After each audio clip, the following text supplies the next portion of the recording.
Assalamualaikum warahmatullahi wabarakatuh. Salam Om Swastiastu, Namo Buddhaya, salam kebajikan untuk kita semua. Perkenalkan, nama saya Wafika Ramadhania dengan NPM 23300516127 dengan mata kuliah Hukum Perdata Internasional. Dengan dosen pengampu saya yaitu Pak Ogi Andafis Juanda, SHLLM, CLA, CPARB, CMLC, CME. Terima kasih, yaitu kita akan membahas tentang putusan MK nomor 100 garing PUU strip 22 garing 2024 tentang kepastian hukum dalam pengakuan arbitrase internasional di Indonesia. Sebelum kita lanjut ke kronologi kasusnya, saya akan membahas tentang arbitrase, yaitu apa sih arbitrase itu? Dalam dunia hukum, penyelesaian sengketa tidak selalu harus dilakukan melalui jalur pengadilan. Salah satu alternatif yang semakin banyak digunakan, terutama dalam hubungan bisnis dan kontrak internasional, adalah arbitrase. Arbitrase merupakan metode penyelesaian sengketa di luar pengadilan atau non-litigasi, di mana para pihak yang bersengketa sepakat menunjuk pihak ketiga yang netral, yang disebut arbiter, untuk memberikan keputusan yang bersifat final dan mengikat. Di Indonesia sendiri, yaitu dasar hukumnya diatur pada dalam Undang-Undang Nomor 30 Tahun 1999 tentang arbitrase dan alternatif penyelesaian sengketa. Arbitrase menjadi sangat penting dalam konteks hukum perdata internasional, yaitu karena sering digunakan untuk menyelesaikan sengketa lintas negara dengan lebih efisien, rahasia, dan sesuai kesepakatan para pihak, tanpa harus tunduk pada prosedur pengadilan nasional yang panjang dan kompleks.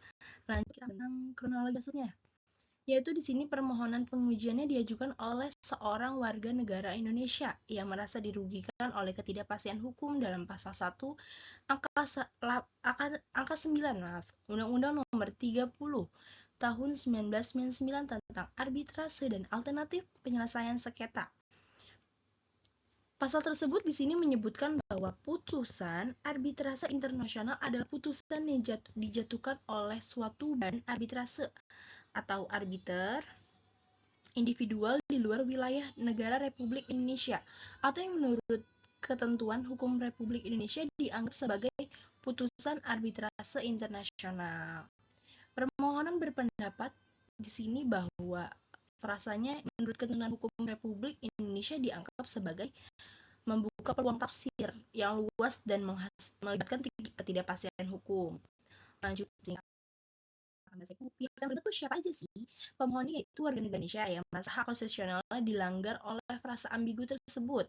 Lalu termohonnya di sini pemerintah Indonesia dan DPR, Dewan Perwakilan Rakyat, selaku pembuat undang-undang, serta lembaganya yaitu Mahkamah Konstitusi,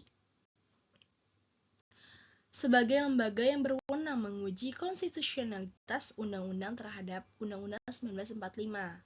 Lalu, di sini kita akan membahas tentang masalah hukumnya. Pertama yaitu, apakah frasa yang menurut ketentuan hukum Republik Indonesia dianggap sebagai putusan arbitrase internasional? Dalam pasal 1 angka 9 Undang-Undang Arbitrase bertentangan dengan prinsip kepastian hukum dalam pasal 28D ayat 1 Undang-Undang 1945, dan bagaimana seharusnya batasan putusan arbitrase internasional diatur dalam konteks hukum perdata lintas negara.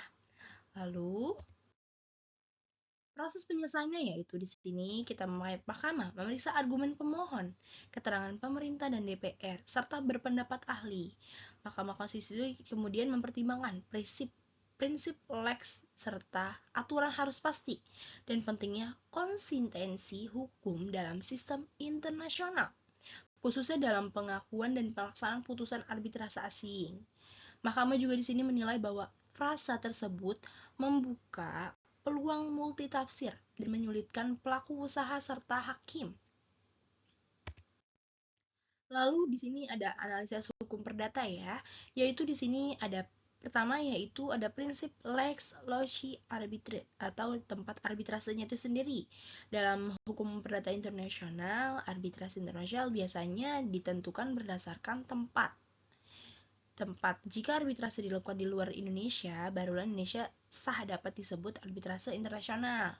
Frasanya yaitu dianggap sebagai arbitrase internasional, membuka peluang inkonsistensi dengan praktik, yaitu di sini juga ada praktik unilateral model law New York Convention tahun 1958 dan praktik internasional lainnya.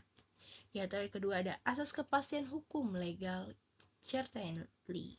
Dalam hukum perdata internasional, keberlakuan hukum antar negara harus didasarkan pada kejelasan yuridis dan prinsip. Nah, baru norma yang kabur bertentangan dengan pasal 28D ayat 1 Undang-Undang 1945 tentang kepastian hukum yang adil. Lalu ketiganya, kita implikasi terhadap pelaksanaan putusan asing di Indonesia. Putusan arbitrase asing harus memenuhi syarat, yaitu tentang penetapan pelaksanaan putusan asing oleh pengadilan negeri. Jika tidak ada definisi yang jelas, maka proses eksekusi bisa terganggu dan perilaku bisnis asing bisa enggan bekerja sama dengan entitas Indonesia. Lalu di sini saya akan menyimpulkan dan bagaimana sih sarannya. Yaitu kesimpulannya di sini adalah putusan Mahkamah Konstitusi nomor 100 garing PUU strip 22 garing 2024 memberikan klarifikasi yuridis penting terhadap definisi arbitrase internasional dalam sistem hukum Indonesia. Lalu kedua, mahkamah juga menyatakan frasa yang menurut ketentuan hukum Republik Indonesia dianggap sebagai bertentangan dengan konstitusi dan hanya putusan arbitrase yang dijatuhkan di luar wilayah Indonesia yang dapat disebut arbitrase internasional. Lalu sarannya di sini juga menurut saya juga pemerintah dan DPR perlu segera merevisi undang-undang arbitrase agar sejalan dengan prinsip internasional dan putusan mahkamah ini. Lalu di sini juga kedua, mahasiswa atau praktisi hukum perlu memahami tentang pentingnya hubungan antara pengakuan putusan asing dan kepastian hukum nasional sebagai bagian dari studi hukum perdata internasional. Lalu di sini juga kita perlu edukasi terhadap pelaku usaha internasional mengenai batasan hukum Indonesia dalam pelaksanaan arbitrase dan kontrak lintas negara.